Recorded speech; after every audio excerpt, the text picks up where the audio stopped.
Patuloy ang koordinasyon ng iba't ibang ahensya ng pamahalaan para matiyak ang maayos at mabilis na pagresponde kaugnay ng tumamang magnitude 7.8 na lindol sa Mindanao.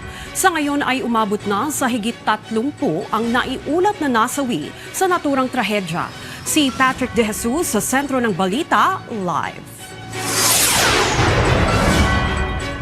Trixie, may mga bansa nang nag-alok ng tulong kaugnay ng nagpapatuloy na pagresponde sa mga lugar na apektado ng tumamang magnitude 7.8 na lindol sa Mindanao. Ayon kay Armed Forces of the Philippines Chief of Staff General Romeo Browner Jr., isinasagawa na ang assessment upang mapatid nga kung anong tulong ang maaaring ipaabot ng mga bansang nagpahayag ng intensyon. Sa panig ng Office of Civil Defense, sapat pa ang ginagamit na resources ngayon ng pamahalaan kung saan 3,693 na rescue personnel ang nakadeploy habang on standby pa ang higit 2,000 tauhan.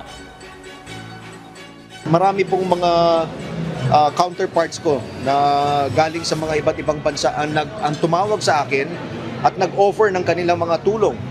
Katulad po ng US, ng Japan, ng Indonesia, and other countries. So yung pong mga ginagawa natin ng mga joint operations with our allies and our partners, this is one concrete example kung saan po tayo talagang nagtutulong-tulong para sa ating mga kababayan. Kahit wala pa pong go signal, we are coordinating with these different countries, no, para mag-ready lang. There are other countries na meron na po silang resources in country that we can easily tap.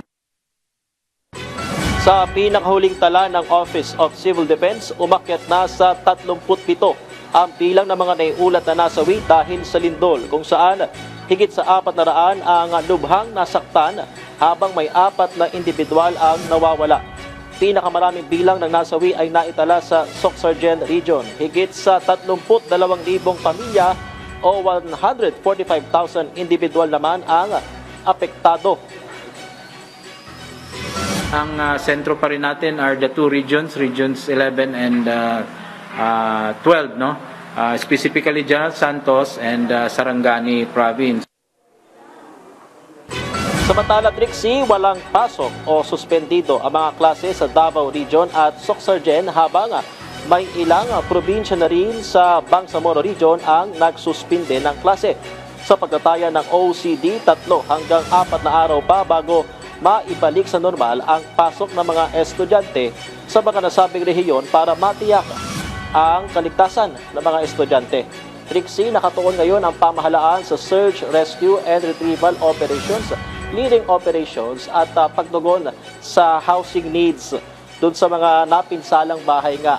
At sa inisyal ng datos o tala, 132 million pesos ang halaga ng pinsala sa infrastruktura dahil sa lindol. Trixie. Okay, maraming salamat, Patrick De Jesus.